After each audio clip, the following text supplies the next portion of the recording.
정치카페 테라스. 청취자 여러분 안녕하세요. 정치카페 테라스 마담 이정미입니다. 제 옆에 김보경 대표님 안녕하세요. 안녕하세요. 네, 우리가 지난주에 술 땡기는 계절이 왔다고 해가지고 네. 방송 끝나고 또 엄청 마셨고 죄송합니다. 이 오프닝 멘트는 그냥 술에 대한 걸 할까 봐요 항상. 우리 음주 전문 방송이잖아. 오늘은 커피 마실 겁니다. 그럴까요? 네, 네. 오늘 게스트 때문에 게스트 때문에 오늘은 있어. 계속 커피를 마시는 향긋한 하루. 네. 네, 이 들뜨는 마음을 잠깐 가라앉히고 오늘은 웃어야 할지 울어야 할지 모를 재밌는 선거 이야기 하나, 이것이 왜 정치가 아니란 말인가에서 다뤄보겠습니다.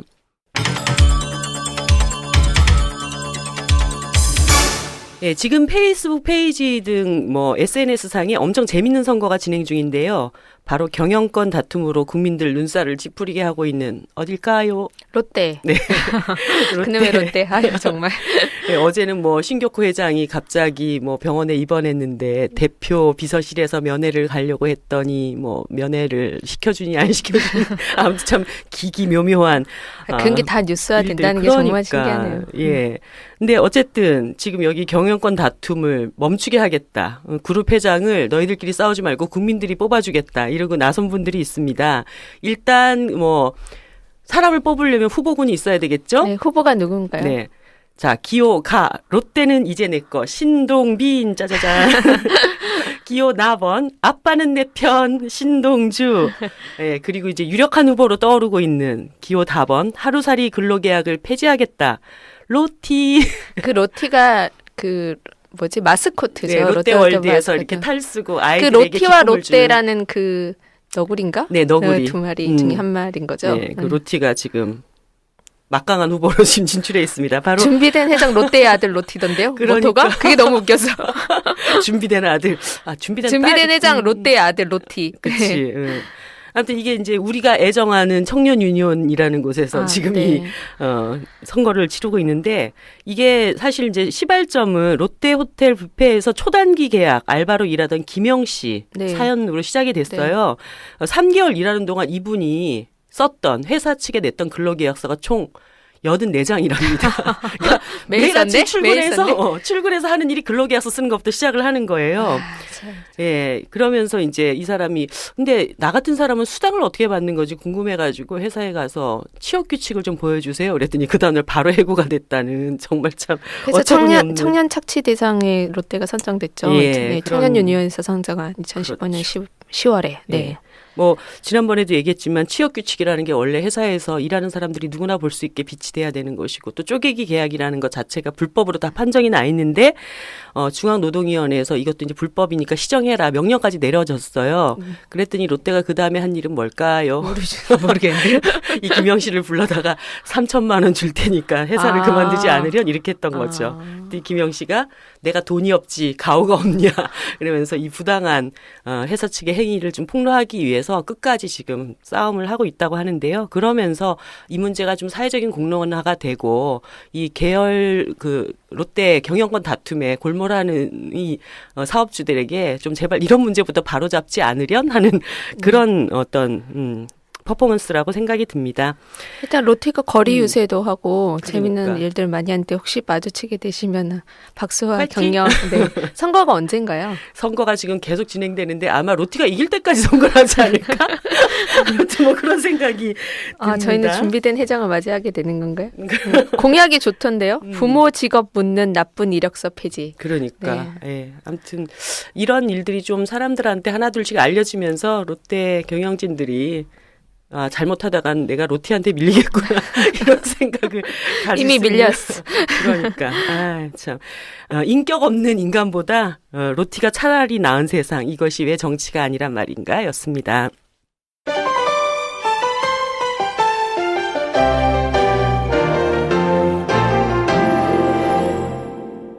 제가 아까 초반에 가슴이 두근두근 심장이 바운스 오늘 이분은 완전히 테라스 두 여인네들의 사심 게스트라고 할 수나. 왜요? 저는 사심 없었어. 난 사심 엄청 많았어. 사심 없어요. 이분을 뭐라고 소개해야 될까요? 문화평론가, 컬럼니스트, 방송인, 수많은 이력이 붙어 있어도 이제 제 눈에 번쩍 들어왔던 이력은 시인이라고 하는 거였고요. 또 하나는 우리 시대 중년 패셔니스타 뭐라고 또 소개를 드려야 될지도 모르겠습니다. 사실 웃으신다. 아니 진짜 너무 멋쟁이세요. 예. 영화배우 아니시고. 영화배우 아니에요. 영화배우 누구라 소개하신 줄 알았어요. 예. 김갑수 선생님 나와주셨습니다. 반갑습니다. 네, 안녕하세요. 선생님이 지난번에 저희 테라스 방송 듣고 너네 참 재밌다 이런 응원의 말씀을 남겨주셔서 정말 감사했습니다. 네, 언제부턴가 저도 이제 팟빵 들어와서 네. 이것저것 놀이하다 나가는 거죠. 네. 굉장히 많아요. 네. 사실 팟빵을 알게 된 거는 불금쇼라고 있어요. 네네 있습니다. 예. 거기서 나오라 해서 나가서 인간의 변태적 욕망에 대해서 별소리를 다 했어요. 네, 사실 거기 갈린 댓글 봤어요. 그랬더니 막 나쁜 놈이라고 막 그러더라고. 근데 제가 늘 생각해 온 게 인간은 왜 옳아야 되지? 올바르게 왜 살아야 되지? 그 생각이 참 많은데 가령 성적 관심에 대해서도 마땅히 이러저러 해야 돼라는 게 엄청나게 강하구나. 새삼 그걸 확인했던 기회죠. 오늘도 또 어떤 변태를 제가 할 줄 모르겠으나 정치적 변태. 지금 정치적으로는 좀 그런 게 필요할지도 몰라. 네. 네. 아무튼 선생님께서 팟빵도 열심히 보시고 저희 테라스도 잘 들으셨다고 하는데 지금 우리 사회에 이게 팟캐스트 시장이 활성화되고 있는 것 이런 현상에 대해서는 좀 어떻게 평가를 하십니까? 그러니까 이제 한정된 사람들의 매체처럼 아직은 여겨져요. 네. 보통 300만 얘기하더라고요. 네. 근데 제가 이제 지난 대선 끝나고서 흘러오는 거 보면서 야, 세상은 넓고 사람은 많구나. 뭘 깨닫냐면 우리가 80년대를 저는 완벽한 성인으로 지나왔단 말이에요. 네. 그러니까 온 세상 사람들이 다 민주주의에 대한 열망, 어떤 국가가 한 개인을 이렇게 정신적으로 또 물리력으로 통제하는 것에 대한 한거 이게 다 일반화되어 있는 줄 알았어요. 금방 돌아가는 거 보세요. 그러니까 그게 아니었구나. 정말 그게 아니었구나. 쉽게 말해서 팟빵에 들어와서 정치 코너들을 이것저것 들으면서 세상이 이렇게 흘러가는구나라고 유추했다가는 큰일 나겠구나. 네. 그러니까 제가 밖에서 경험하는 실제 세계하고 팟캐스트를 듣는 상당한 정도의 지성과 식견과 또 자기 인생에 대한 어떤 지향점이 있는 사람들하고는 굉장히 거리가 멀구나 하는 걸 새삼 느껴요. 네. 그리고 이 공간에서 논의되는 수준하고 그냥 제가 속해 있는 일반 사회하고의 이 어떻게 해볼 수 없는 격차 이것도 참 끔찍하다 하는 생각을 해요. 그냥 지성의 몰락이거든요. 네. 그러니까 지적인 어떤 관점으로 세상을 얘기하는 건 어디 가서 얘기하면 바보 돼요.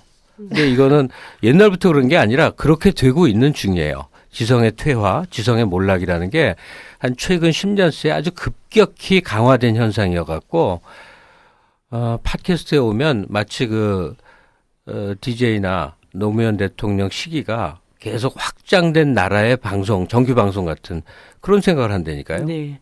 그러니까 아무튼 2012년 때도 그랬던 것 같아요. 그러니까 선생님 말씀대로 이 300만이라고 하는 놀이터 안에서는 상당히 공감대가 형성이 되지만 그 바깥에서 벌어지는 일들 완전히 다른 세계예요. 네. 그때도 이제 트위터나 페이스북 상에서 거의 민주화가 이루어질 것처럼 그런 분위기가 형성됐지만 우리가 보이지 않는 카카오톡 세계에서 문재인이 당선되면 집값이 떨어진다. 이 한마디로 이제 모든 사람들의 어떤 표심을 사로잡았던 이 세계가 또 별도로 있었다는 걸 그렇죠. 나중에 알게 됐던 거잖아요. 다만 이 팟캐스트 공간에서 이루어지는 이 정도의 담론조차 없다면 네. 그러면 이 세상은 우리 한국 사회는 어떤 모습일까? 이것도 또 역으로 생각해 보게 되죠. 아무런 숨통도 없는 그냥 타임슬립이라고 그러나 딴 시간대로 팍 들어갔을 때 가령 저희 같은 시간대 사람들이 어느 날 조선제 떡 떨어져 살아야 되는 거예요. 그런 식이 되지 않을까 싶어서 팟캐스트는 사실은 숨이 막힐 듯한 사람들의 숨통 같은 역할로 아주 굉장히 큰 거죠. 네. 외국에서도 굉장히 많이 들으시더라고요. 그런데 확장성이 어느 정도 한계에 이른 것 같아서 이걸 도대체 어떻게 해야 되나 참 안타까울 때가 많은데 아마 직접 하시는 분들은 고민이 더 많겠죠. 네, 우리 백 PD는 맨날 그것 때문에 머리를 젖듣고 있습니다. 네. 아니 저는 그것 때문에 집에서 공중파만 보거든요. 그래서 아예 공중파만 나오게 해놨어요. 왜냐하면 트위터나 이렇게 VOD 방식으로 뭘 다운받는 인생을 살다 보면 딱 제가 원하는 대로만 보게 되는 그렇죠. 거예요. 그게 제가 공중파만 본다고 하면 주변 사람들이 그런 쓰레기 같은 걸 왜 보냐 그런데 그 정도 수준 저는 그 대신 종편은 아예 안 보게 되잖아요. 그러니까 네. 종편 안 보고 트위터 안 보고 그래도 나는 공중파 정도는 보겠다라는 저를 못 그런 거죠. 보시겠네요. 그렇죠. 선생님 잘 못 봐요. 제가, 어떡해요. 어디선 종편 스타고 어디선 종편 앵벌이랍니다. 선생님 때문에 종편의 수준을 약간 업그레이드 시키는. 아니, 돈 벌러 가는 거죠. 종편 만들 때 그 서울역 그때 민주당에 네. 그 저기 정세균 대표 시절이었는데 그때 이상하게 반대 시위를 서울역 앞에서 많이 했어요. 그때 정말 거의 매일 나갔거든요. 네. 그렇게 열렬히 반대, 그러니까 조선일보 인터뷰를 한번 했었는데 그렇게 왜 열심히 반대했던 사람이 왜 이렇게 종편에서 열심히 나오냐 그래서 돈 벌어야죠. 공중파 안 불러주니까. 불러주면 가는 거죠. 예. 그러니까 이런 건 있어요. 그러니까 저라도 앉아 있으면요. 네. 제가 사랑하는 사람들을 함부로 짓밟진 못해요. 그러니까 어조나 적어도 표현이라도 달라져요. 네. 이게 굉장히 미미한 역할 같지만요. 그래도 속에서 위로받는 그런 게 좀 있어요. 예. 선생님 종편에 나오시는 이유를 이렇게 한 거에 다 설명해 주셨네요. 아니 제가 뭐 대단한 게 있겠어요. 그 선생님 출연했던 방송 중에 그 7명이 앉아가지고 얘기하는 그 토크 시사 강적들 토크 프로그램, 얘기하시는 예, 거예요? 강적들. 예, 예, 예. 거기에서 한참 이제 역대 대통령들에 대한 평가를 하는 그 방송이었는데 어떻게 하다 이제 노 대통령 편까지 이제 앞에서부터 쭉 따지고 오다가 노 대통령 편에 나왔을 때 이제 한쪽에서는 노 대통령에 대한 뭐 우리가 늘상 듣던 그런 이제 비판들이 막 있고 선생님이 말씀을 하시다가 갑자기 그때가 아마 노 대통령 그 돌아가신 그 즈음이었던 것 같아요. 그때 갑자기 선생님이 울컥하시면서 방송에서 선생님이 막 눈물 훔치시는 그 장면 제가 내가 TV조선에서 이런 장면을 볼 수 있다니 이런 예, 기억이 나네요. 예. 네, 눈물 나죠. 예. 그 양반 생각하면. 그 어쨌든 우리가 얘기를 출발을 하다 보니까 언론에 대한 얘기로 시작을 종편 했는데 스타시니까 종편 얘기를 시작해야죠. 그럴 수밖에 없을 것 같아요. 어쨌든 우리나라 언론이 지금 굉장히 괴이한 현상들이 좀 벌어지고 있다거나 할까 이런 생각이 드는데 기본적으로 이제 공중파의 언론의 역할이라는 것이 지금은 거의 없어졌다고 봐야 되지 않나요? 뭐 KBS 뉴스는 그래도 고정적인 어떤 시청자층이 좀 있는 것 같은데 나머지 뭐 그 SBS, MBC 이런 뉴스를 통해서 우리가 볼 수 있는 어떤 뭐 보도의 양이라든가 내용이라든가 이런 것들이 굉장히 이제 한정돼 있고 축소되어 있는 이런 상황에서 또 한편에서는 불과 이제 4년밖에 되지 않았지만 종편 시장이라는 것이 엄청나게 확장되고 그럼요. 영향력이 강화되고 네, 있는 이런 현상으로 나타나고 있어요. 이 현상을 좀 어떻게 봐야 될지부터 좀 따져봐야 될 것 같습니다. 그 아주 낡고 오래된 그 어떤 관점으로 돌아가면 얘기가 오히려 쉽게 풀릴 수 있는데 뭐 아주 옛날로 1980년대나 그 이전으로 돌아가면 이제 이 국가 통치의 한 기법으로 뭐 3S 얘기를 많이 했잖아요. 네. 예? 섹스, 스포츠, 스크린. 스크린 그런 얘기 했잖아요. 근데 그게 계속되는 거예요. 그러면 지금은 그럼 뭐야 할 텐데 제가 보기에 이 종편이라는 건 포르노 매체인 거예요. 그러니까 정치 포르노. 예. 또 어떤 포르노냐면 누구를 위한 포르노냐면 노비들을 위한 포르노예요. 노비들을 위한 예. 정치 포르노를 생산해내는 공장 이렇게 생각하면 될 것 같아요. 그러니까 매체 다양화가 가져온 현상들은 아마 많이들 분석을 하셨을 거예요. 즉 중요한 뉴스를 더 많은 뉴스 속에 가둬버리는 네. 그런 것들 막 쏟아내잖아요. 그렇죠. 예, 그런 것들인데 이 포르노가 뭐냐? 예, 포르노 혹시 좋아하세요? 전혀 안 어울리실 것 같아 이정미 씨는. 저는 뭐 좋아해도 좋아한다고 말할 수 없는 그런 위치에서 일을 하고 있는 아니 사람 이정미 선생한테 이렇게 포르노를 보신 적이 있으세요? 없습니다. 예. 미치겠다. 미치겠다. 김보경 씨야 물론 많은 왜 외로운 저는 시간들을 많이- 함께 했겠죠. 에로는 많이 봤어요, 선생님. 포르노까지 못 봤고. 뭐 그게 그건데 저는 뭐 할리퀸 로맨스 빨아서 난 이 여인들의 이 뭐라 그러나 내숭도 아니고 아니 여인은 신체가 없어요? 있죠. 그러니까 네, 뭐 제가 원하는 스타일도 따로 있으니까 나중에 말씀드리겠습니다. 그러니까 포르노는 한마디로 그러니까 가장 우선하는 거는 말초적 쾌락의 충족이죠. 네. 오로지 그 한 가지 목적의 이제 충족이에요. 그러니까 그거는 뭐 설명을 안 해도 종편에서 섹시하게 쏟아내는 기사 타이틀, 특보, 뭐 이런 것 보면 알 거 아닙니까? 뭐 뭐든지 특종이 되잖아요. 그리고 이제 또 하나는 그 개연성 없는 것들의 계속되는 연장들인데 뭐냐면 네. 움베르토 에코의 책 중에 이제 포르노를 감별하는 법이라는 얘기가 있는데 가령 정규 영화들은 A라는 인물이 이쪽에서 저쪽까지 걸어가는 시퀀스 그 장면도 다 의미가 있고 이유가 있는 거가 돼요. 그러지 않은 건 한 커트도 없게 돼요. 네. 다 어떤 내용을 구성하는 요소로서 어떤 장면들이 배치가 돼요. 근데 포르노는 그럴 필요가 없는 거예요. 그냥 쾌락적이면 되기 때문에 버려도 되는 혹은 버려야 되는 수많은 씬들이 계속 이어지다가 이제 그 본격 장면으로 이렇게 돌입하고 뭐 개연성이 없어 앞에 장면 아무 상관없잖아요. 그게 이제 종편에서 생산하는 뉴스 또 오락 예능물들의 이제 특징인 거죠. 네. 그러니까 도대체 왜 종편을 합니까? 종편 방송이란 게 왜 만들어졌습니까? 하면 뭐 시장 확대라는 측면이 하나 있지만 그것을 담당하는 이제 사업주 입장에서 보자면 그리고 그게 사회에 하는 역할로 보자면 기본적으로 이 포르노물의 생산이다. 네. 그럼 포르노물을 필요로 하는 쪽은 어디냐 하는 건데 우리가 이제 두 기의 정부를 지나고 있어요. 네. 그러면 이전 그 이명박 정부 시절은 그러니까 결론부터 얘기하면 두 기가 전체주의적 속성을 갖고 있다고 보여요. 그런데 굉장히 달라 보이잖아요. 네. 근데 한 덩어리라고 저는 생각을 해요. 그러니까 두 덩어리가 뭐냐면 하나는 시장 전체주의예요. 이게 시장에 대한 사람들의 자발적인 복속, 참여 이런 것들을 유발하는 즉 사람의 욕망이라든지 이런 걸 자극해서 하는 시장 전체주의고 그다음에 뭐 전체주의 이퀄 국가겠지만 지금 박근혜 정부는 국가 전체주의예요. 네. 그러니까 이 전체주의가 가능해지려면 그 전체주의 구성원들이 신민이거나 그 왕국의 이제 신하처럼 돼야 네. 돼요. 철저히 복종하는. 예, 예. 그런데 그 신민의 충성심을 갖고 있지는 않아요. 현대인들은 그보다는 상당히 가까운 게 노비들이에요. 노비에 가깝다고. 노비라는 거는 자기 삶의 주인공이 아니면서 자기 상전의 삶을 살아주는 걸 자기의 삶의 목표로 삼는 존재들 뭐 이렇게 얘기한단 말이에요. 그러니까 이 노비들에게 필요한 쾌락과 위로와 뭐 평온과 하여튼 모든 것들 삶을 그럭저럭 살아나가기 위한 방편으로서 종편 컨텐츠가 꼭 필요했던 게 아닌가 이렇게 생각을 해요. 아.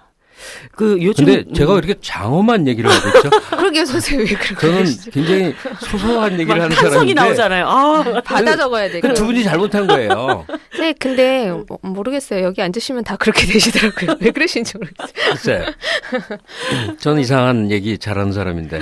안 발려가고 있습니다. 근데 거기 이제 말씀하신 노비까지는 잘 모르겠고 어쨌든 종편이 정확하게 타겟을 한 건 노년층 아닌가요, 선생님? 네. 그걸 목표로 한 건 아니고 네. 노령층이래야 텔레비전이 앞에 일단 앉아 있으니까 그렇죠. 요즘 당장의 시대를 생존을 또. 위해서 생산해냈던 게 노령층인데 종편 사사들이 제일 고민하는 게 바로 노령층으로부터의 탈피예요. 왜냐하면 그러나 광고가 그쪽으로 붙어야 가잖아요. 되는데 맞아요. 소위 2049라고 그래서 그 연배 사람들을 위한 광고만 돈이 되거든요. 네, 이게 딜레마인 것 같아요. 종편에. 예. 나이 들면 전부 다 이제 뭐죠 보험 뭐 이런 것 돈 안 되는 광고뿐이니까 근데 그러니까 저 JTBC 같은 경우는 손석희라고 하는 굉장히 인상적인 이제 컨텐츠를 하나 만들므로 해서 그 상징을 토대로 해서 상당한 정도로 그리고 자본 투자를 또 많이 했죠. 네. 그래서 어쩌면 JTBC는 좀 기간이 흐르면 옛날 TBC 수준으로 종편이나 그냥 네. 종편하고 상관없는 정규 채널의 수준으로 성장하는 게 아니야라는 조짐도 보이고요. 네. 또 굉장히 몰락하는 채널 뭐 제 입으로 제가 출연하니까 말하기 그런데 등등 하여튼 지금 선생님 밥줄. 예. 아니 뭐 못 나가면 할 수 없는 거고. 그런 상황 속에 있는데 일단은 노령층들에게만 호소력을 갖는다는 게 그나마 좀 다행인 거죠. 네. 그래서 보통 보면은 이제 JTBC랑 나머지 종편이 약간 이제 컬러들이 요즘 좀 많이 다른 것으로 바뀌고 나타나는 있어요. 것 같아요. 네. 근데 종편에 보면은 이제 보면 의사 선생님들 엄청 많이 나오고, 그다음에 요리사 선생님들, 저희 이제 셰프 선생님들 엄청 많이 나오고, 그리고 뭐 아무튼 이런 현상들은 또 어떻게 봐야 될지. 그러니까 막 여러 분이 나오시잖아요, 한 번에. 일단 종편에서 떼토크를 한다든지 네. 전문가가 예능을 한다든지 네. 전혀 방송에 나옴직하지 않은 사람이 말빨만 있으면 무조건 스타가 된다는 이 모든 현상들 있잖아요. 네. 이건 비난하지 마시라고. 네. 왜냐하면 지구상의 어떠한 나라도 상업 채널들이 존재해요. 그러면 이 상업 채널들은 인간이 말초적으로 좋아하는 걸로 가는 거예요. 폭력, 섹스, 기타. 그러면 지금 우리나라는 폭력이나 섹스에 대한 사회적 반감이 커요. 더구나 노인들이 봐요. 그럼 네. 뭐냐? 불황기에 누구나 좋아하는 것들 세 가지. 어린이, 동물, 음식. 이게 지금 맥히는 거예요. 네. 이게 안 맥히면 또 다른 걸 찾아가지만 계속 트리비얼. 소소한 것들로 사람들의 생각과 시간을 장악하는 거예요. 그러니까 뉴스를 통해서는 뭐 한마디로 극우적 시각이죠. 지금 집권의 보탬이 되는 것들을 다양한 방식으로 쏟아내는 것이고, 나머지 모든 시간들은 그 포르노적인 것으로 이제 채우는 것인데, 현재 푸드에 와 있으면 조금 있으면 동물 같은 거 나오지 않을까 싶어요. 그러니까 어떤 분은 그렇게 얘기하더라고요. 이제 젊은 층들이 종편을 보지 않고 주로 노인층들이 많이 보시기 때문에 가장 이제 그분들에게 이렇게 절실한 문제는 건강 문제이기 때문에 그 건강 프로그램들, 의사 선생님들 많이 나오는 프로그램들, 네. 그다음에 이제 그 음식 문제, 그러니까 건강한 음식 뭐 이런 것들에 대한 관심을 뭐 촉발시키는 거, 그리고 또 하나가 이 정치 포르노의 가장 이제 대명사가 북한 때리기, 그렇죠. 이런 것으로 나타난다. 그래서 그 시청자층에게 가장 맞춤형 편성들이 좀 진행되고 있는 것이다. 이렇게 얘기들. 네, 그런데 전망 앞으로 어떻게 흘러갈 것이냐에 대해서 제가 왜 단도직입적으로 종편에 기대하지 말라고 하냐면, 네. 상업 상업 채널은요 그렇게 가요. 어느 나라나 그렇게 가요. 그럼 어떻게 하라는 말이냐? 이거는 KBS의 문제죠. 그러니까 뭐 다 동의하지 않을 수도 있으나 이건 제 의견이에요. 네. 정현주 사장 시절에 막 KBS 사보에도 연락에 주장하고 막 외쳤던 제 이제 의견이 있는데, 상업 채널들이 돈벌이를 위해서 사람들이 말초적으로 좋아하는 걸로 치닫는 거에 대해서 그걸 제어할 방법이 없어요. 방송국을 없애지 않는 한 안 돼요. 그런데 그러면 비교적 우리보다 건강하다고 보이는 사회들은 그걸 어떻게 하느냐. 상업 채널의 콘텐츠를 통제하거나 제압하는 게 아니라 대단히 건강한 채널을 별도로 두고 있는 거예요. 그게 되게 국영 채널들이죠. 네. 그러면 KBS가 우리나라에 있는 건데 일단 7번을 무조건 떼내야 되는 거예요. 즉 광고 채널을 없애면 돼요. 광고 채널을 없앤 다음에 지금 2,500원인데 네. 자 7번 떼내면 KBS 데미지가 얼마나 큰지를 전 국민에게 알리는 거예요. 그리고 광고를 완전히 떼낸 다음에 뭐 시청료를 한 7,000원, 8,000원 올려도 된다고 생각해요. 사람들 다른 거에 쓰는 소비 이 여력으로 보면 충분히 가능합니다. 그래서 BBC나 뭐 PBS나 일본의 NHK들이 내는 수준의 양질의 콘텐츠를 생산을 하면 시청률은 적으나 네. 그것이 교육 자료로 학교에서도 쓰이고 사회교육에도 쓰이고 또 반복적으로 여러 형태로 재생산되거나 확장되면서 그 사회 건강성은 그렇게 지켜지는 거죠. 그러면 이치적으로 참 맞는 말 같지 않아요? 제 얘기를? 제 얘기가 지금 네. 얘기한 게 상업 채널이 상업화가는 거는 제어할 수 없으니 굉장히 문제가 있는 정도만 아니라면 거의 굉장히 좀 오픈을 시켜주고 네. 대신 국영 채널 같은데 혹은 공영 채널에서 정말로 비상업적이고 그 사회의 문화와 지성의 총화에 해당할 수 있는 콘텐츠를 생산하게 하자. 그러면 어쨌든 간에 밸런스가 맞춰준다. 왜냐하면 사람에게는 건강한 지향성이라는 게 또 고유하게 있고 그다음에 그런 지향성을 가진 사람들이 반드시 중산계층에는 존재하기 때문에 그 사회가 유지가 된단 말이에요. 네. 근데 이 좋은 생각을 가장 반대하는 게 어디게요? 가장 반대하는 사람들이 있어요. 글쎄요. 정작 KBS 예, 직원들이에요. 정작 그렇죠. 예. 놀라운 일이에요. 여기 계신 분의 부분이 KBS PD인 걸로 알고 있는데 반대하지 말라고 좀 해봐. 지금은 못 나가지만 예전에 저도 이제 KBS가 제가 활동하는 주 매체였어요. 네. 이런 얘기를 열을 올리면 난 KBS 사람들이 맞아 그래야 돼라고 할 줄 알았더니 일제히 반대해요. 네. 평소의 시각으로 봐서 상당히 진보적으로 보인 사람들 일제히 반대해요. 반대 이유는 캐 들어가면 딱 하나예요. 우리 쉐어가 줄어드는 거. 네. 우리 크기가 주는 거예요. 지금 직원 5,000명인데 그렇게 떼내면 직원이 3,000명이 될 수도 있고 절반이 될 수도 있고 우리 회사가 작아지는 거예요. 그러면 내 소득이 어떻게 될지는 모르는 거예요.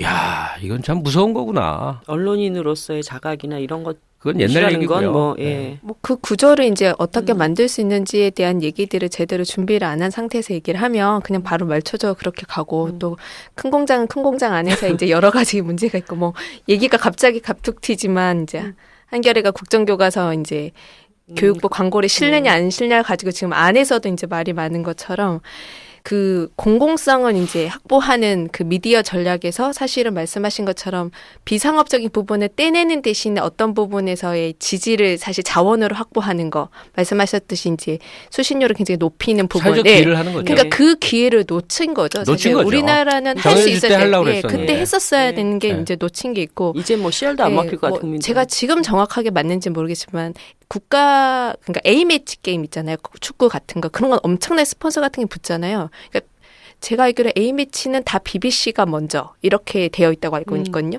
그러니까 그만큼 국가적으로 공공방송을 지켜주기 위해서 그런 보존의 제도는 방법은 있는 거죠. 그러니까 그렇죠. 다른 보전의 네. 방법들이 있다는 하려고 것에서 생각하면. 예, 전략적인 선택을 할 수 있었으면 충분히 할 수 있었던 거죠. 지금은 그럼요. 이제 못하죠.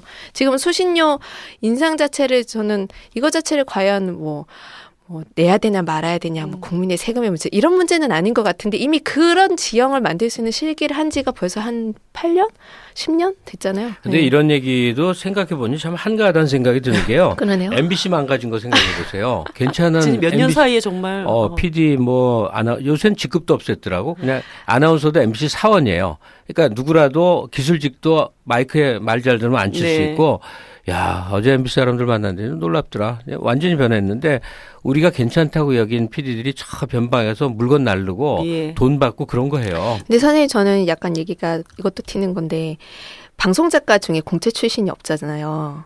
작가는 뭐 공채라는 게 없죠. 근데 예전에 MBC의 방송 제가 알기로는 공중파에서 작가를 공채로 뽑았던 시절이 있었더라고요. 네. 예, 아, 근데 네. 그게 없어지고 방송 작가들이 다 프리랜서화되고 그냥 자기들이 방송 작가로 크기 위한 교육 자원 이거를 다 사비를 내고 네. 방송 아카데미 등록한 순간 그쪽 역량은 줄어들죠. 그럼 적은 임금으로 다녀야 되는 어린 여자 작가들만 그냥 거기 들어간 거잖아요.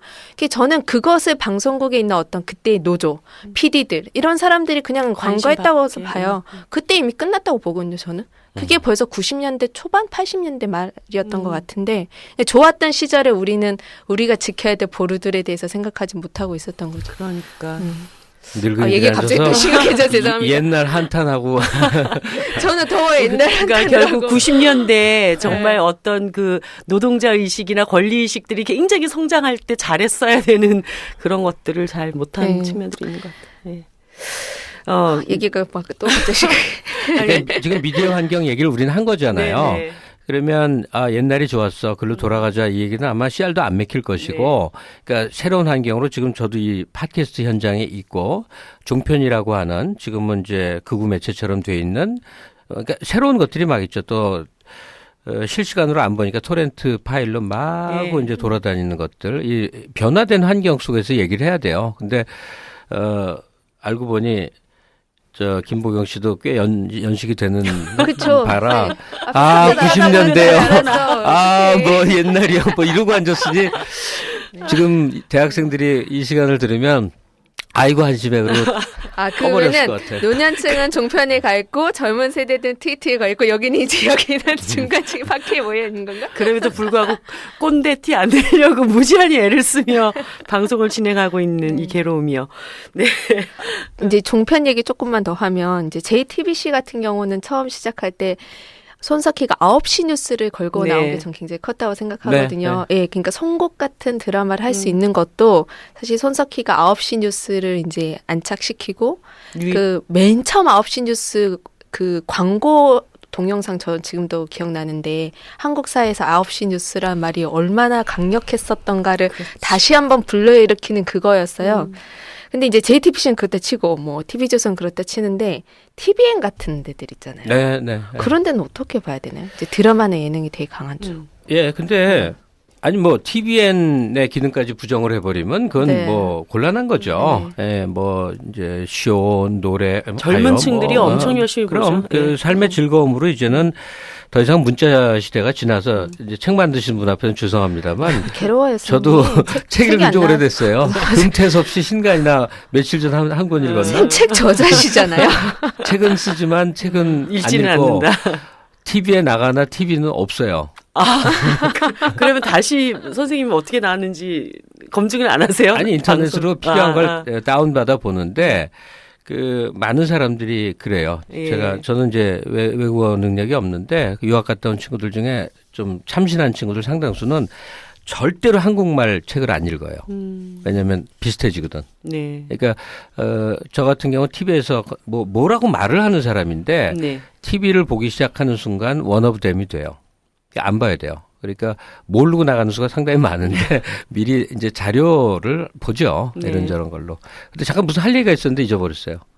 TVN TVN은 뭐냐? 얘기하다가, 거기까지 뭐 확장해서 사실 제가 깊은 식견은 없으나 케이블 채널들이 갖고 있는 고유 기능들, 그러니까 예전에 사람들이 그 삶의 이 여가를 누리는 방식의 이제 고전적인 내용물들 그런 것까지 부정한다면 이건 우리는 세상을 너무 정치적으로 보는 거라고 생각이 들어요. 다만 종편을 얘기하는 거는 종편이 완벽하게 정치적 매체이기 때문에 이제 얘기를 할 수밖에 없는 거죠.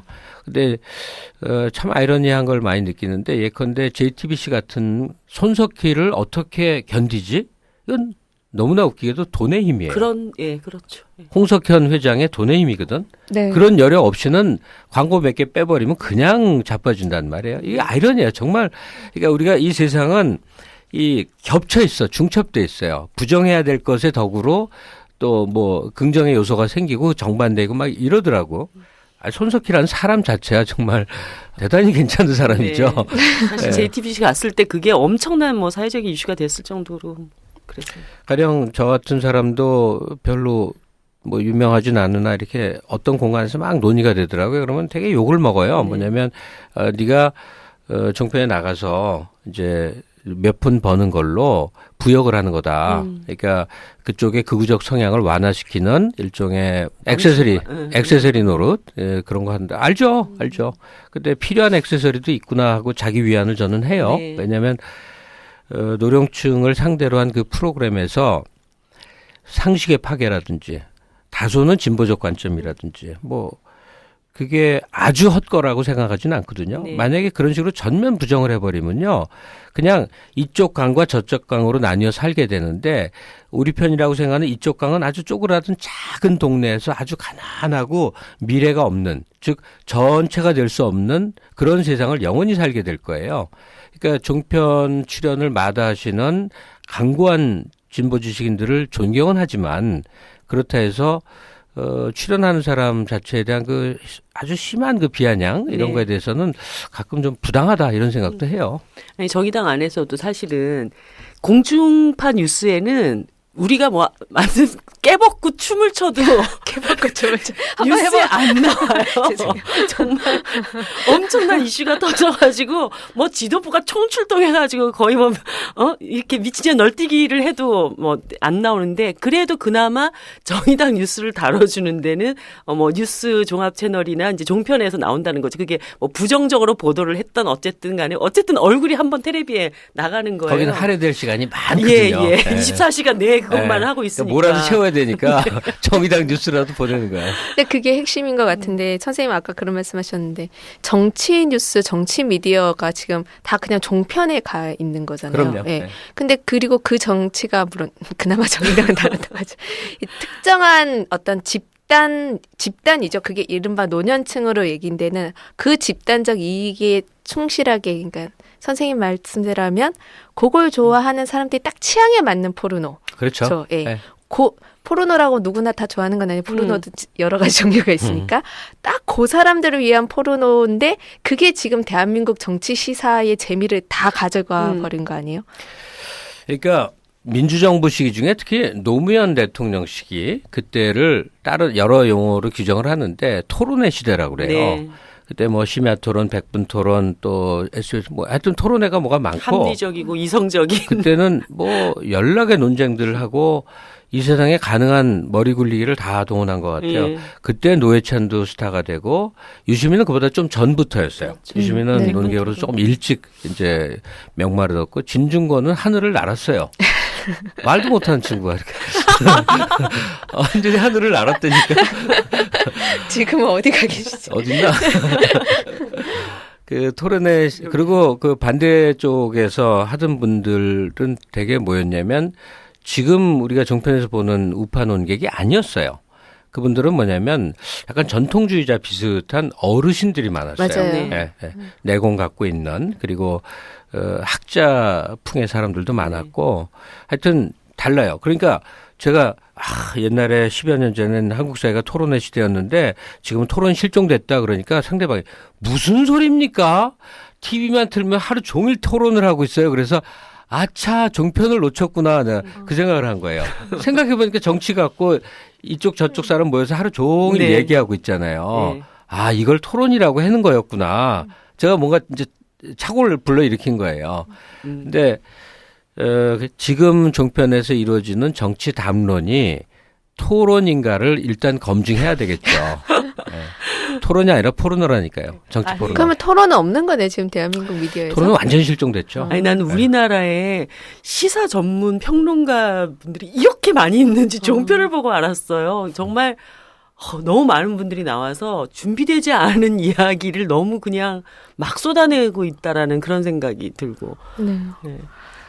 근데 이제 생각해보면 정운영 선생님 하셨던 백분 토론 같은 거 재밌었을 때는 사실 DJ 노무현 때만 해도 그게 토론이라기보다는 그때 이미 약간 진영론 싸움 같은 게 너무 강했다는 생각이 드니까 그때도 좀 힘들었거든요. 보는 게 이게 네. 답을 정해놓고 서로 싸운다는 느낌이 드는데 어쨌든 시사 이슈를 가지고 이런저런 재미있게 보는 교양적 느낌 같은 게 내 머릿속에 마지막으로 언제 있을까 생각해보니까 사실은 DJ 전? 노무현 전인 것 같은 느낌이 많이 들어가지고. 그래요? 네. 노통 시절까지는 KTV라고 국책 채널에서도 토론 광장이라는 거 제가 진행을 했었어요. 아, 네. 선생님, 백분 토론이 1대가 정운현 선생님이고 2대가 유시민 대표고 3대가 손석희 제가 그렇게 선생님이네. 늙은 사람이었는지. 그렇게 돼 있네요. 네, 아니 근데 유시민 씨 같은 경우는 굉장히 좋은 역할을 했던 게 옛날에는 기계적 중립이 굉장히 강요됐었어요. 그렇죠. 그러니까 우리나라하고 가령 뭐 일본이 축구를 하는데 그 아나운서가 중계를 하면요 양쪽을 공정하게 해야 된다고 그랬었어요. 네네. 옛날에 그랬다니까 말이 안 되지. 지금은 안 그러잖아요. 우리 편에 서서 얘기하잖아요. 네.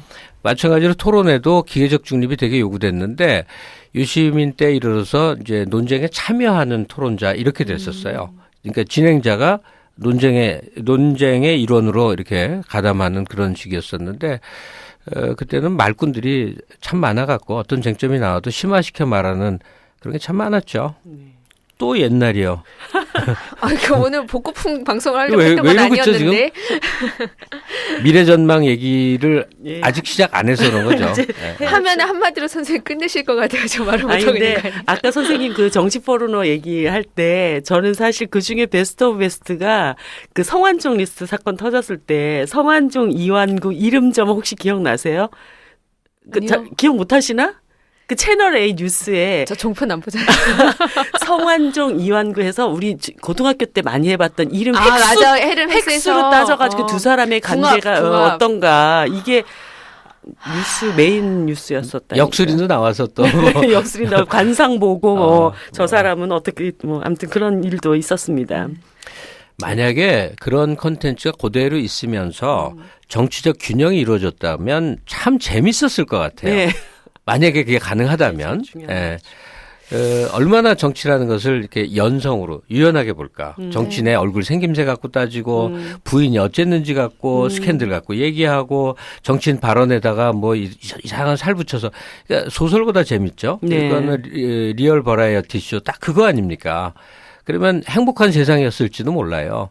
근데 문제는 그 모든 것들이 정치 포르노적 성격을 그것으로만. 갖고 있는 특정한 의도를 갖고 진행된다는 점. 이게 슬픈 거죠. 네. 그러면서 진짜 옛날 단어긴 하지만 정치적 중립, 네, 프라이버시 보호 이런 단어들은 이제 없는 것 같아요. 그러니까 정책 중립이란 건 존재할 수가 없어요. 그러면 이제 이쪽 아니면 중립- 저쪽이에요. 뭐라고 해야 그것이 균형을 이루는 균형감. 것인 거죠. 예.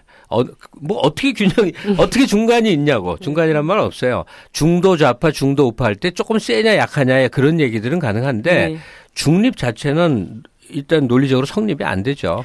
근데 이제 그런 어떤 느낌이 드냐면 트위터나 페이스북 같은 걸 통해서 뉴스를 이제 섭취하는 사람들은 그걸 이제 여러 가지를 듣는 게 아니라 자기의 경향의 리스트를 이미 만들어 놨어요. 제가 사실 이제 저도 이제 팟캐스트를 하고 있긴 하지만 제가 팟캐스트 처음에 들을 때 진짜 신기하다고 생각했던 게 이게 토크쇼 형태인데도 논쟁은 없는 거예요. 다 비슷한 사람끼리 모여서 재미있는 얘기를 떠들어요.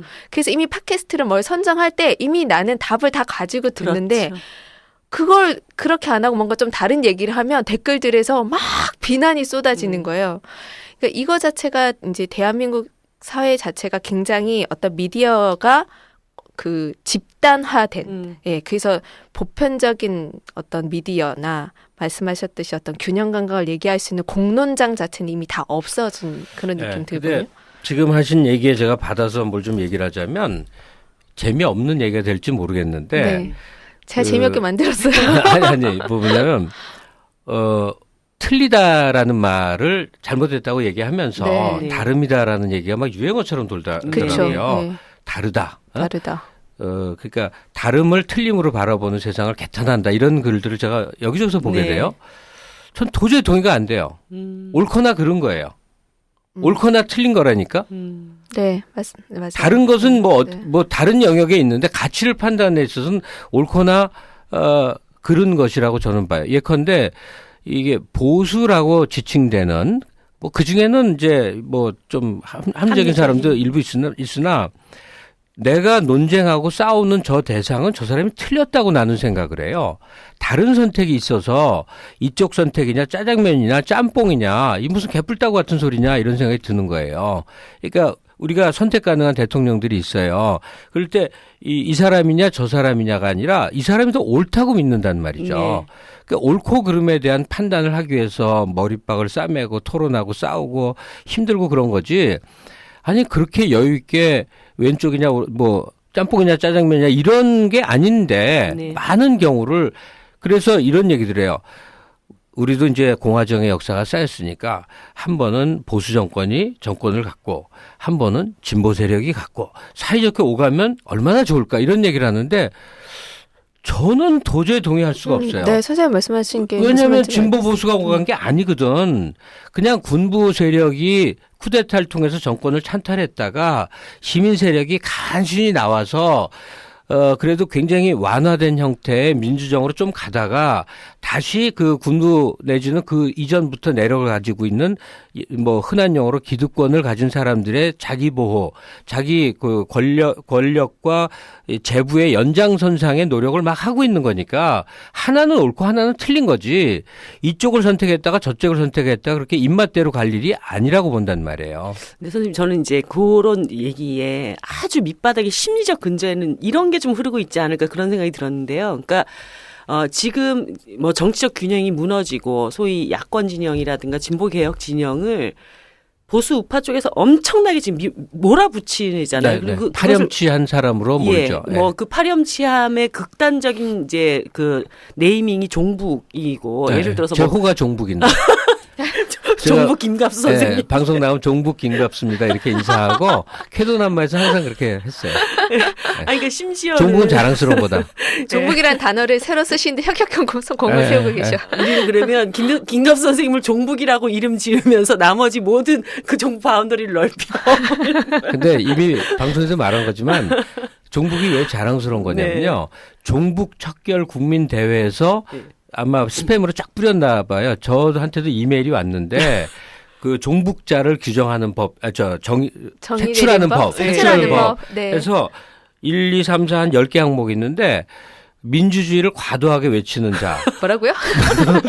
그리고 또 더 기가 막 그럼 나 종북인데? 그래갖고 그때부터 내가 종북이라고 외치기 시작한 거예요. 맞아, 나 민주주의를 과도하게 그러면 외치는데. 오늘부터 종북이라는 개념을 바꾸시죠. 네, 민주주의를 과도하게 외친 자. 네. 네.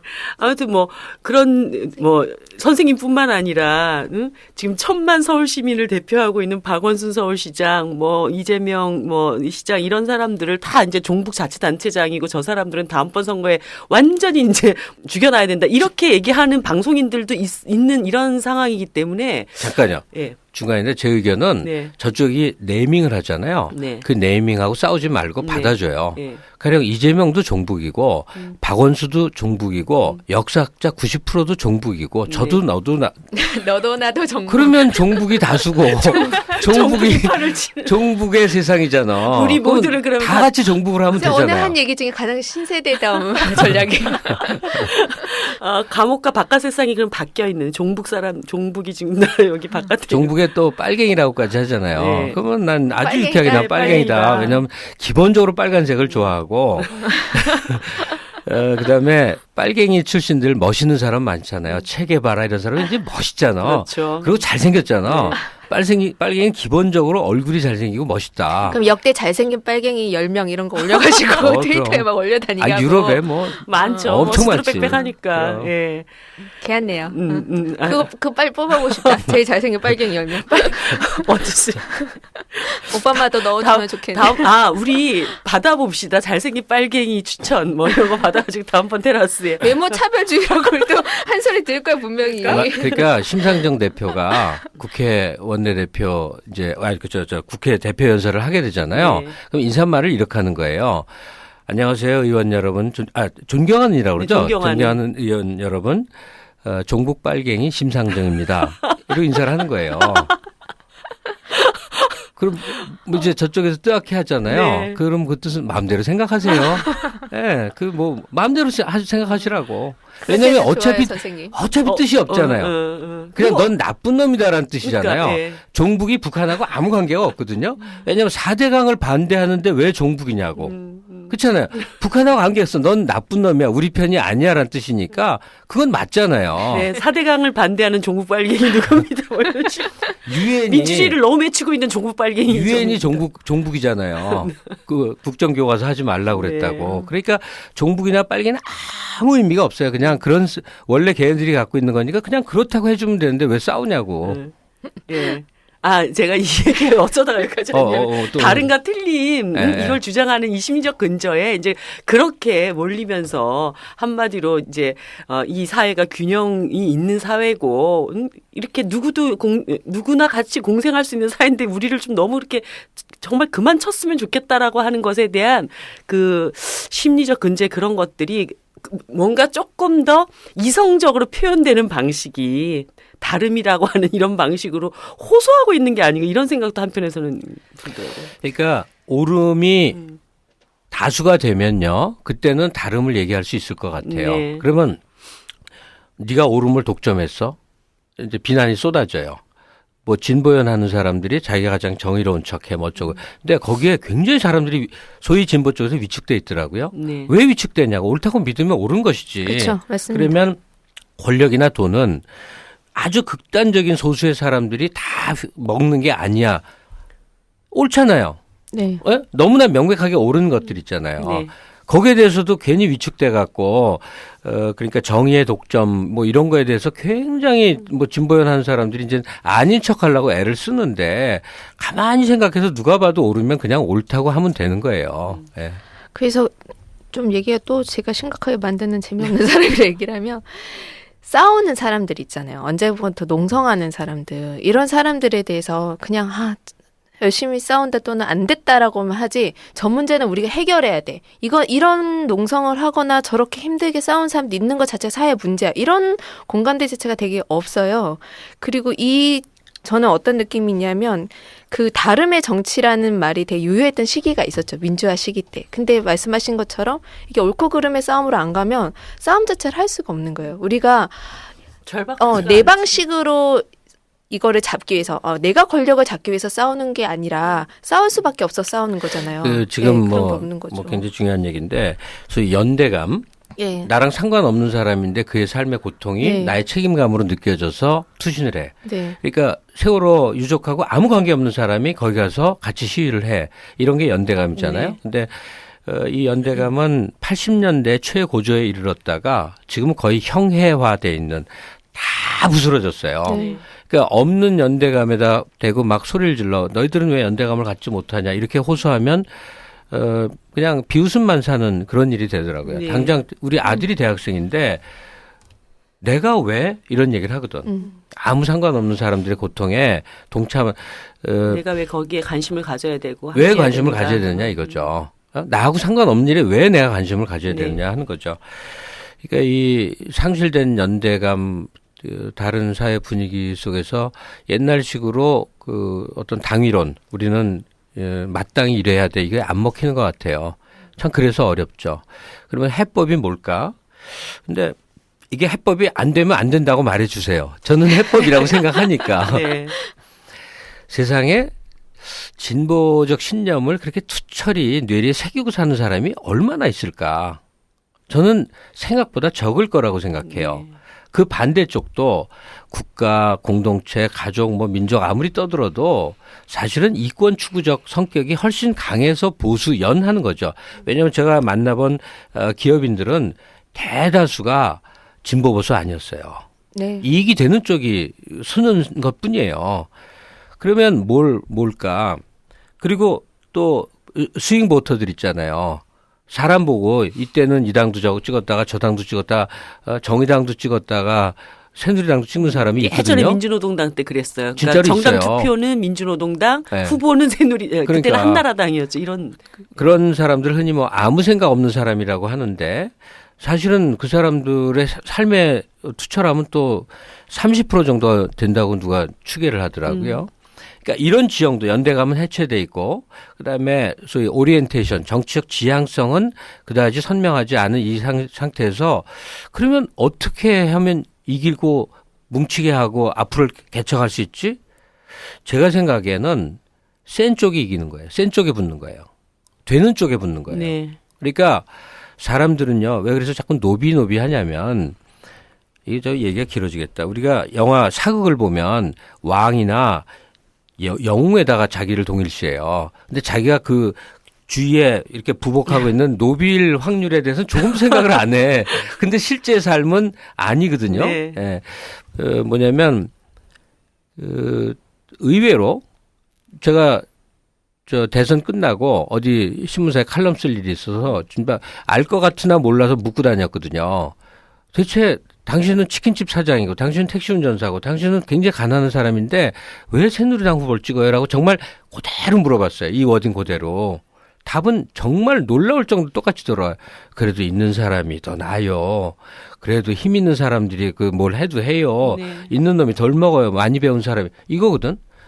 있어 보이고 쎄 보이는 쪽에 붙는 심리. 이게 노비 심리예요. 그러니까 그걸 봐야 될 것 같아요. 예컨대 정의당에서 어떻게 생각하시는지 모르지만 저는 지금 야권의 대선 가능한 인물들 중에 요즘은 어벙이라고 불리더만요. 그 모 씨를 굉장히 나은 사람, 그중 나은 사람이라고 생각해요. 유약해 보인다고 해서 그런데 이 사람을 중심으로 한 정치 세력이 뭐 문재인 후보가 네. 세 보이면 표가 붙는다고 봐요.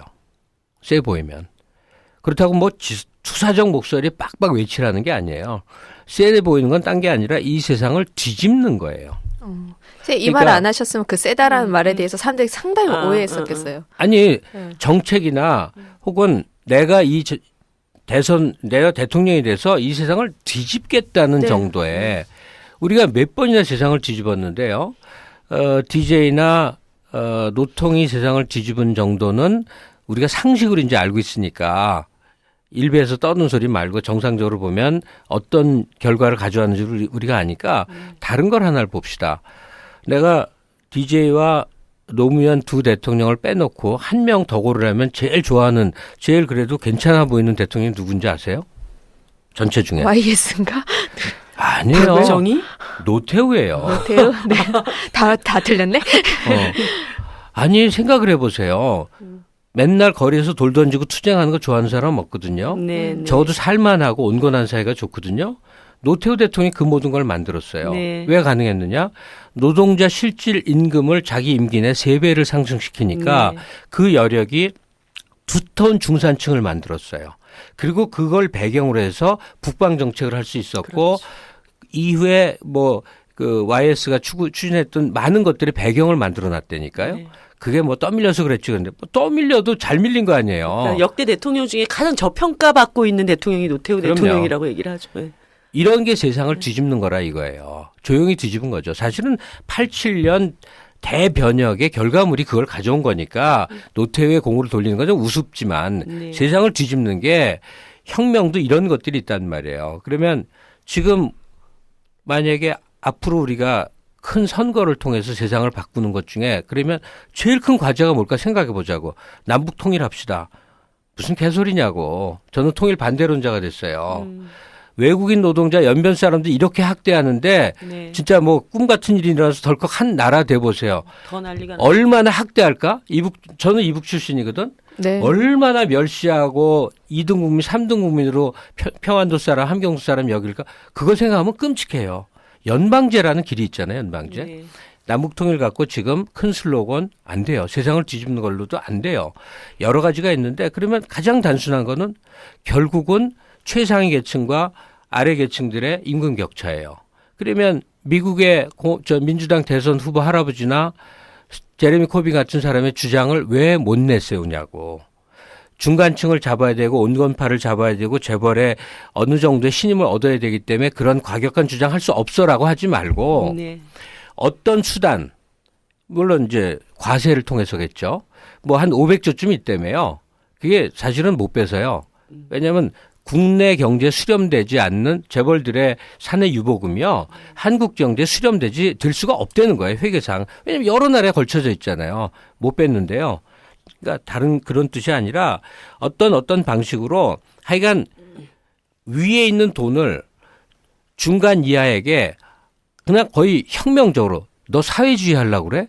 너 공산당이야? 이 소리가 나올 정도의 어떤 거대한 정책적 수단을 만들어서 그걸 갖고 미는 거예요. 그 말씀은 맞는 게 민주노동당이 가장 정당 지지율이 높았을 때의 민주노동당의 정책을 보면 굉장히 그러니까 뭐라고 해야 되나 훨씬 더 그때 무상교육 무상급식 얘기가 나왔었는데 그때 보면 정말 현실성이 없다고 할 얘기지만 사실은 사람들은 그런 얘기를 할 때 저들이 뭔가 다른 플랜을 가지고 있다고 생각이 들고 사실 현실적으로 저 사람들이 어떤 현실적 권력 집단으로서 여겨지는 순간에 사실 그런 얘기를 낼 때잖아요. 근데 지금은 없잖아요. 그런 것들이. 그렇죠. 그러니까 구체적으로 말해보자고요.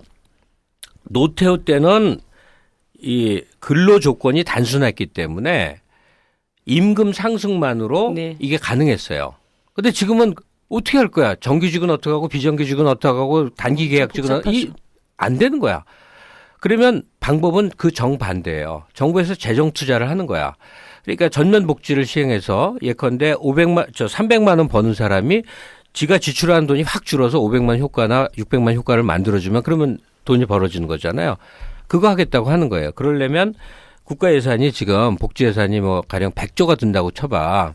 이걸 1000조를 만들겠고 대학 등록금 무상으로 하겠고 유럽식으로 뭐 이런 아주 그러니까 그 옛날 민노당이 황당한 거라는 소리를 들었던 공약이 지금 현실화되고 있는 게 많이 있잖아요. 네. 그러면 그거 다 세금에서 오잖아요. 그 세금 어디서 오겠어요? 법인세에서 오는 거예요. 그 법인세를 어떤 수단으로 조달할 것인지에 대한 사회적 토론을 붙이되 지금 온건파 내지는 보수의 연장이라고 불리는 새정치민주연합이 이 정도 수준의 세상을 뒤엎을 수준의 공약을 내세워야만 총선에서도 대선에서도 뭘 바라볼 수 있단 말이에요. 그리고 정의당이나 진보정당의 후예들 그 아직 세력으로 미분화돼서 많이 있잖아요. 네. 이 사람들은 같이 연대를 하건 응원을 하건 혹은 더 치고 나가건 하여간 그 지형도를 만드는데 같이 협력적 관계를 갖고 말이죠. 그러니까 이거는 세상을 뒤집어 엎는 정도, 세상을 뒤집어 엎으려는 욕망을 가져야만 해결이 될 것 같아요. 네. 이 얘기를 드린 이유는 딱 하나예요. 소위 좋은 세상을 꿈꾸던 사람들, 우리가 진보라고 부른 사람들에게 목표가 없어서 지리멸렬이에요. 생각을 해보세요. 군부 독재만 해결하면 너무 좋은 세상이 될 것 같아서 개나 소나 약국주의나 사과장수나 다 손을 잡았거든요. 그 시절을 경험한 사람들은 알 거예요. 대학생 애들이 시위하다 뛰면 어느 골목에서나 할머니 아줌마들이 다 네. 먹을 거 주고 물 주고, 주고 치약 줬다고 눈에 이거 하려고. 네. 그러니까 그거는 목표가 있었던 거예요. 뭔지를 몰라. 그걸 아는 사람은 사실은 뭐 소수예요. 그런데 아, 맞아. 군인들이 통치하는 건 굉장히 부당하지. 일단 저거를 벗겨내는 일이 제일 중요해라고 이게 보편적인 공감대를 획득했단 말이에요. 이게 목표란 말이에요. 지금은 우파 보수가 목표를 갖고 있어요. 네.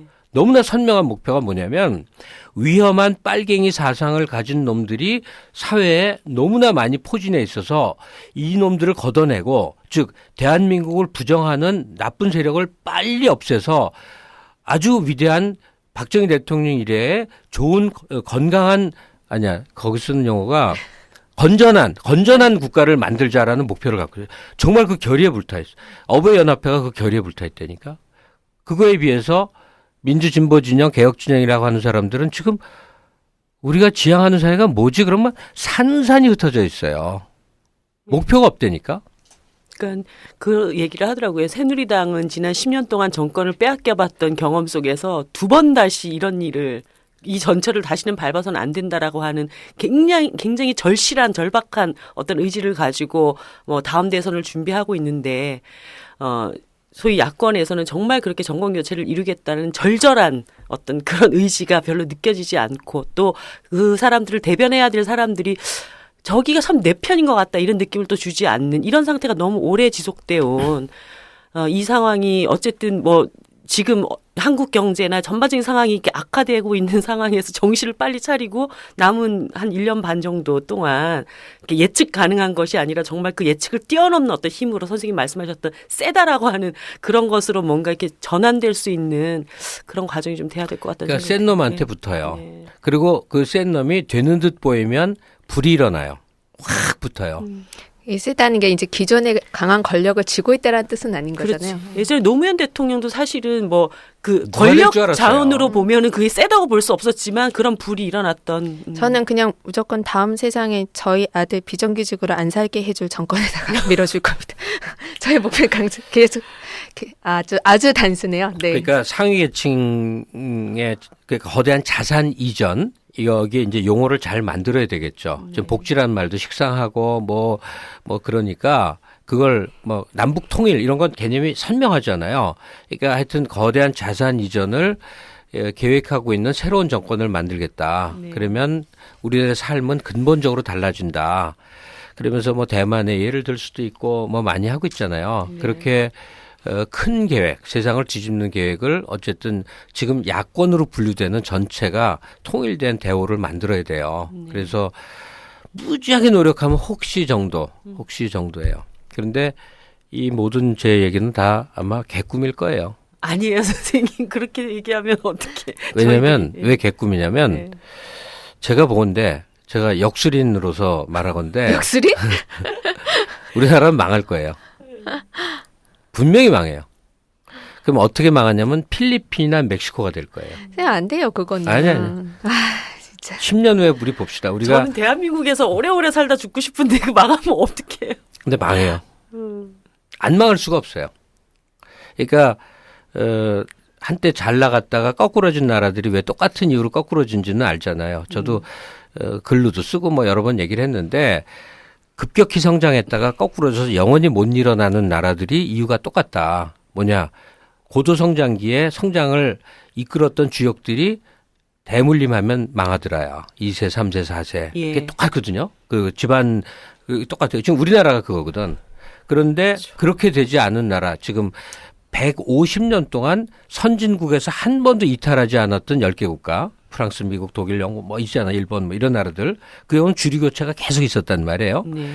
자, 그러면 그게 왜 가능했느냐 이렇게 봐야 되는데 한국 사회에서 우리가 망하는 쪽 멕시코나 아르헨티나나 필리핀이 되는 쪽을 제어해 줄 세력이 있으면 한번 손들어 봐 주세요. 노동계가 학생 세력이 농민이 기업인이 도시 중산층이 지식인이 어디에도 없어요. 그러니까 우리는 망해요. 땡. 뭐 역사의 용기와 또 긍정과 반전의 순간이 있었으니까 가져왔다 다시 한번 재현해보면 되죠. 저는 거기에 걸래요. 그러면 10년 후에 10년 우리는 뒤에 다시 선생님 이 세 사람이 만나서 네. 선생님 지면 500원. 누가 반박 좀 해줬으면 좋겠는데 네.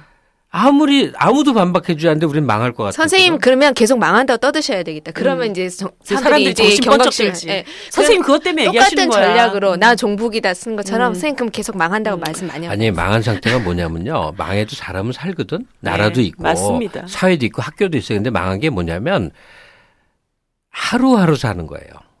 그리고 그 하루하루는 쾌락적으로 흘러가는 거예요. 이게 희망이 없는 사람들이 오히려 행복한 게 있어요. 그 행복 지수는 방글라데시가 1위고 뭐 가난한 나라가 1위 그게 그거거든. 부탄. 미래 전망이 없으면 오늘 하루에 용돈이 있으면 행복한 거예요. 네. 그리고 엄청난 정치적 퇴행이 일어나면서 주로 이제 섹스가 만연한 아름다운 세상이 되겠죠. 하루하루를 사는 거예요. 그러니까 몰락한 사회가 왜 죽어도 못 일어나냐면 하루하루 사는 젊은이들 혹은 상위 10% 밖의 모든 사람들이 중산층은 존재하죠. 중산층이 있으면 안 그러죠. 이정미 선생 같은 경우는 아마 노동자 계급에 대한 경사가 심할 거예요. 살원 일에 그러니까. 저 같은 사람은 이정미 선생이 바라보기엔 굉장히 보수적인 사람일 거예요. 제 관점은 두터운 중산층에 대한 관심이 커요. 그러니까 투철이 운동을 하던 사람들은 노동자 계급의 어떤 뭐 해방된 세상에 대한 꿈, 오랜 그 꿈이 있을 거 아니에요. 근데 저 같은 사람은 저도 그런 스터디를 왜 안 했겠어요. 그런데 맨날 김대중 노무현 쪽 현실 정치인에 대가 치우쳐서 얘기를 하잖아요. 네. 이게 포장된 보수주의예요. 그나마 조금이라도 나은 쪽, 개량주의. 그게 그 DJ나 노무현 정부 시절에 추구했던 정도 수준의 중산층이 강화되는 비교적 좀 안정적인 사회. 요 정도의 꿈이에요. 그리고 우리는 싸울 수도 있고 그 싸우기 전까지는 한편이 될 수도 있겠죠. 그 과정이라고 보거든요. 네. 선생님이랑 싸울 수 있는 날이 왔으면 좋겠네요. 그런 거 좋아요. 80년대 우리가 싸웠죠. 네. 그럼 두 분 싸우세요. 저는 좋은 세상에서 놀러 나가려고. 그러니까 아니 저 얘기 하다 잊어먹었는데 망한 상태가 무엇이냐인데 진짜 참 참담할 것 같은데 우리 경우는 또 연조와 뿌리도 짧아서 굉장히 나쁠 것 같아요. 보세요. IMF를 굉장히 불운한 것처럼 얘기하지만요. 네. IMF는 지금 와서 다시 보면 그때 당시 IMF를 초래한 정책 당국자의 말이 사실은 하나도 안 틀린 거예요. 김인호 수석이나 다 이런 사람들이 펀더멘털은 튼튼합니다라고 해서 사기친 거라고 하는데 그 말이 맞았던 거예요. 네. 펀더멘털은 뭐냐면 정책적 미스로 외환이 부족했을 따름이지 경제 총량이나 경제 기초는 DJ가 3년 만에 극복할 만한 정도의 기초가 있었던 거예요. 네. 김대중 대통령이 뭐 잘한 것도 있겠지만 기본적으로 그 바탕 없으면 안 되는 거예요. 지금 보세요. 지금 이제 그 경제 위기를 말하는 사람들의 문제 제기는 경제 총량의 축소예요.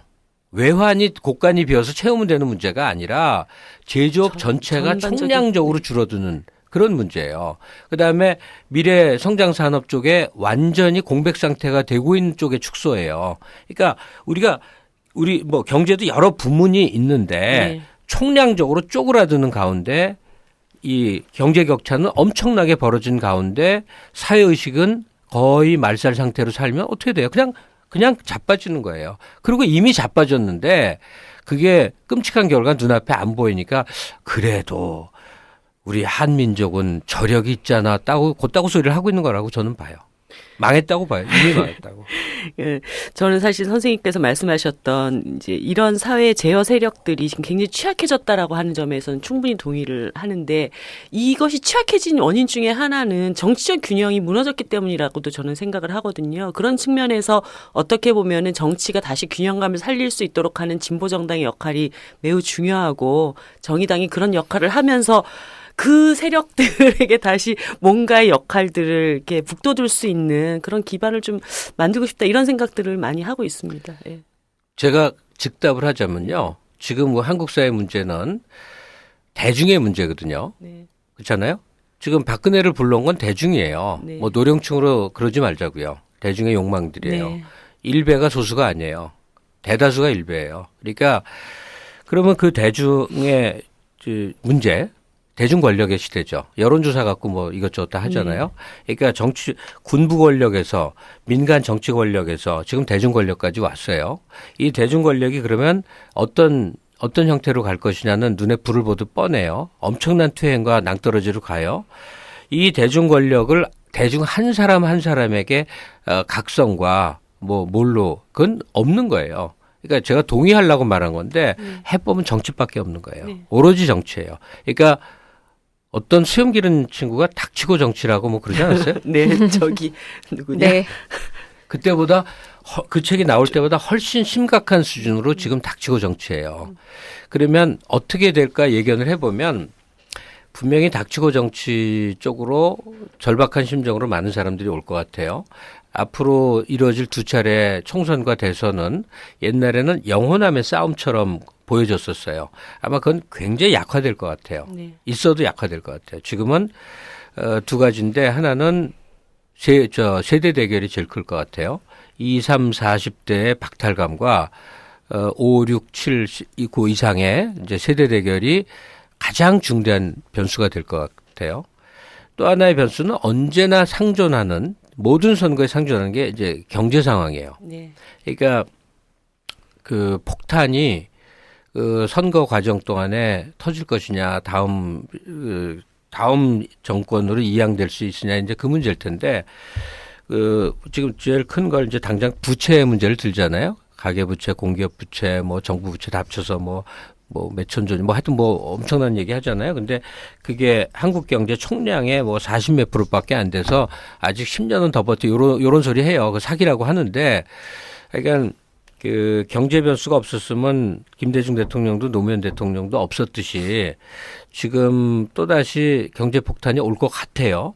그러니까 세대 대결, 그리고, 경제 변수, 네. 그리고 우파의 필연적인 분열, 네. 요 덩어리들이 결합돼서 기적적으로 잘 되면 그 총선 때 조금 한 130석, 140석이라도 야권이 차지할 수 있으면 일단 아주 다행이고 거기서 숨고르기 한번 해서 이 세상을 완전히 북유럽으로 만들겠습니다라든지 하여튼 네. 무지하게 엄청난 사회적 과제를 던져서 네. 대선으로 가서 조금 희망을 보든지 그런 정도의 기회가 남아 있다고 생각해요. 예.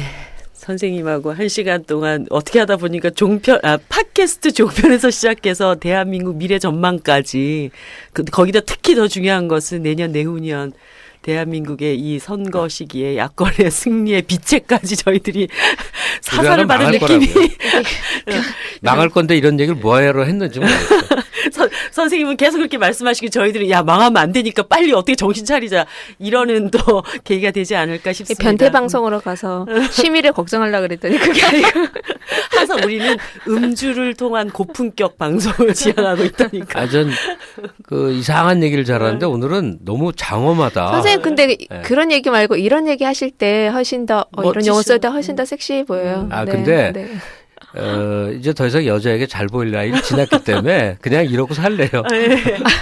이런 얘기 하시기 훨씬 더 멋있어 보인다. 네. 잠깐 제가 광고 말씀 하나 드릴게요. 다음 주부터 지금 여러분도 국민들 지금 국정교과서 문제로 도대체 나라가 어떻게 되는 거야? 이러고 걱정하고 계신데 국정교과서 특별 방송을 저희가 편성을 했습니다. 많은 기대해 주시고 다음 주에 구체적인 편성 내용들 알려드리겠습니다. 선생님 아무튼 오늘 특별히 나와주셔서 너무너무 감사하고 특히 저로서는 너무 이렇게 공부가 많이 되는 그런 말씀들 굉장히 감사하게 들었습니다. 예, 1시간 동안 선생님 감사합니다. 이것으로 마치겠습니다. 네, 고맙습니다. 감사합니다.